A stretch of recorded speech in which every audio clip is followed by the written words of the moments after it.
What were you thinking yesterday, and some of the comments that you heard clearly from the Attorney General that vindicated and paralleled your story? How do you feel about that?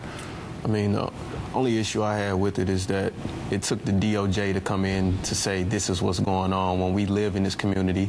We're citizens of this community, of this city, and we've been telling the world this is what we go through, this is how our life is, and we were discredited.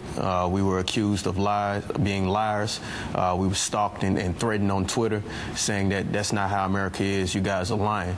But as soon as the DOJ makes a report saying that everything that these guys been saying since August is completely true, and now it's just like, wow, it's a shock factor. You lived through what the Attorney General was talking about. Right. So how do you think the community is going to grasp all of this and then move forward with confidence? That's really the issue right now, isn't it?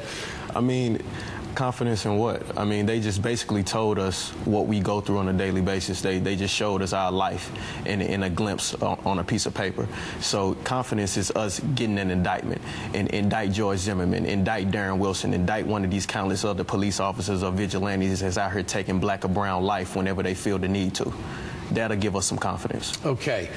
Moving forward, and you take this information now that the Department of Justice has done this, you're an activist. What do you do with it? We continue to do what we've been doing. We fight. We study the report because America is caught up on statistics and numbers. You know all the statistics and numbers. You're an expert. You know what's going on out here. So we study the report, both of them.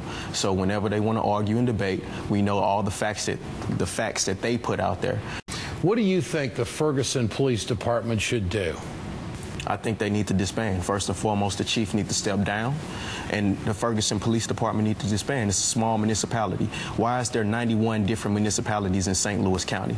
If we have St. Louis County Police need to oversee all those different counties. That's why it's so corrupt, because you have so many different governments, whereas it could be 300 citizens in this little town, and you got a mayor you have to pay, you got a police chief, and you have a police force of 40 to 50 officers for 300 citizens. So they have to find a way to scheme up with this money and take care of this budget. So they're going out using traffic stops and predator policing to make up 30 to 40% of their yearly budgets. And they're taking it from the people. And they're not taking it from people that look like you. They're taking it from people who look like me, who already can't afford to feed themselves. So you think that white folks down there get away with a lot of stuff because there's a simple target here as far as police are concerned? Of course. Look at the DOJ statistics.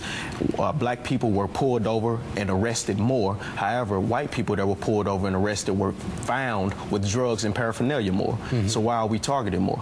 What's your next move in the community? How do you progressively move forward to make it a better world? We have to save our community. For so long, we fought to be accepted into a house that doesn't want us there, into a system that is designed to keep us in this position, and that's the reason that we're in this position now. And everybody says, well, just be patient, use the vote, we need to file legislation. Well, we're still trying to get into a house that doesn't want us there. We need to focus on our communities, folks. What we're doing here in St. Louis is we're working on programmatic responses. We have different fights. We're starting with the youth. We have a tech program where we're teaching disadvantaged youth and impoverished youth how to code, build websites. We do books and breakfast every last Saturday of the month where we feed them and politically educate them. We're working on an IOD program to work on career investment. In my city where I come from, on the side that I come from, it's impossible for a young boy to say he wants to be an astronaut, and we make that possible. Well, we're going to work on trying to make that possible. If you say we need to vote, we've registered over 5,000 to 6,000 people in Ferguson to vote. We're using that information in our own database to create our own political parties, to push our own candidates. We're trying to make the reform happen that we want to see, so we don't have to worry about our children being gunned down in the middle of the street, and they have the opportunity to dream just like everybody else in this country.